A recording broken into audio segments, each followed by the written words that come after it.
ಕಮಿಷನ್ದೊಳಗೆ ಶಾಲಾ ಕಾಲೇಜುಗಳಲ್ಲಿ ಇದೊಂದು ವಿಶೇಷವಾದಂಥ ಕೋಶ. ಈ ಘಟಕದ ಮೂಲಕ ಆಂತರಿಕ ಗುಣಮಟ್ಟವನ್ನು ವಿದ್ಯಾರ್ಥಿಗಳಲ್ಲಿ ಪ್ರವರ್ತಿಸುವುದಕ್ಕೋಸ್ಕರ ಕೆಲವೊಂದು ವಿಶಿಷ್ಟತಮ ಕಾರ್ಯಕ್ರಮಗಳನ್ನು ಹಮ್ಮಿಕೊಳ್ಬೇಕಾಗಿರ್ತಕ್ಕಂಥ ಔಚಿತ್ಯಗಳು ಇರ್ತವೆ. ಆ ಅಗತ್ಯ ಅನಿವಾರ್ಯತೆಗಳ ದ್ಯೋತಕವಾಗಿ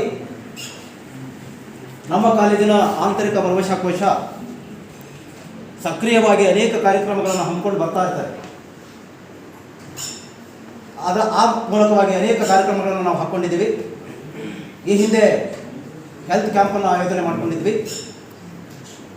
ಮತ್ತು ಕ್ರಿಮಿನಲ್ ಕಾನೂನುಗಳ ವಿಚಾರವಾಗಿ NDPS ಆ್ಯಕ್ಟ್ ಬಗ್ಗೆ ವಿಶೇಷ ಉಪನ್ಯಾಸಗಳನ್ನು ಏರ್ಪಡಿಸಿದ್ವಿ. ಹಾಗೆಯೇ ಇವತ್ತು ಈ ಆಂತರಿಕ ಪ್ರವೇಶಕೋಶದ ವತಿಯಿಂದ ನಾವು child marriage system in Indian society ಅದರ ಕುರಿತಾಗಿ ವಿಶೇಷ ಉಪನ್ಯಾಸವನ್ನು ನಾವು ಹಮ್ಮಿಕೊಂಡಿದ್ದೀವಿ. ಈ ಕಾರ್ಯಕ್ರಮಕ್ಕೆ ನಾವು ಮುಖ್ಯ ಭಾಷಣಕಾರರನ್ನಾಗಿ ಸಂಪನ್ಮೂಲ ವ್ಯಕ್ತಿಗಳನ್ನಾಗಿ ಡಾಕ್ಟರ್ BJ ಪಾಟೀಲ್ ಸರ್ ಅವರನ್ನು ನಾವು ಬರಬೇಕು ಅಂತ ಕೇಳ್ಕೊಂಡ್ವಿ. BJ ಪಾಟೀಲ್ ಸರ್ ಬಗ್ಗೆ ಸ್ವಲ್ಪ ಹೇಳಬೇಕು ಅಂತಂದರೆ,